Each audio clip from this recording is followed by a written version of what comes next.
Hello everyone, I'm Chris Gasper and this is Globe 10.0, joined today by Kevin Dupont. Well, the trade deadline has come and gone, and the Red Sox made only a minor move, acquiring Craig Breslow from the Arizona Diamondbacks.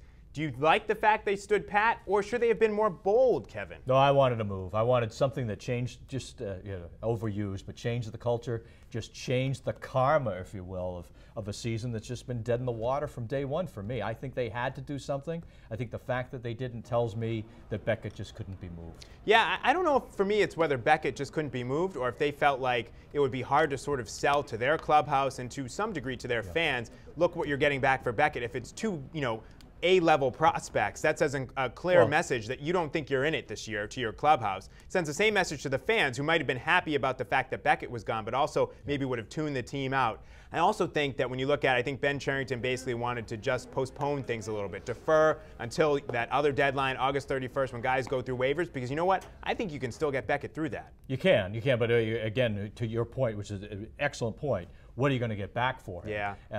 At that point, if they're not going to get something now, they're going to get even less then, obviously. To me, there had to be some kind of change here. The hardest thing to do would have been to go out and move Ellsbury, but Ellsbury would have, let's face it, would have brought the most back.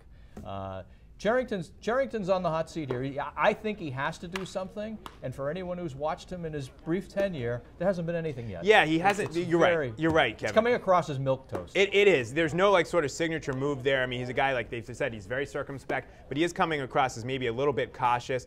But look, this is a guy, when they hired him, they said this is a guy who looks at everything from every angle. He's exceedingly patient, and you know what? Maybe there's no big splash at the deadline, but if this team somehow pulls it together, he's going to look like a genius, because when everybody was saying break it up, mix it up, shake it up, he stood pat, and suddenly the team ends up making the playoffs. He still has another month here. If these guys fall flat on their faces, he can say, hey, this was on you. I gave you every opportunity to win. And then he moves Beckett, and it's not as bad. It doesn't matter really what they get back, because he's, everyone says, okay, it's time to move on, because this team as currently constituted is not good enough to make the playoffs for the third year in a row. Yeah. At this point, though, everybody's got to be 600 or 700, right? Starters are going to have to start winning 2 out of 3.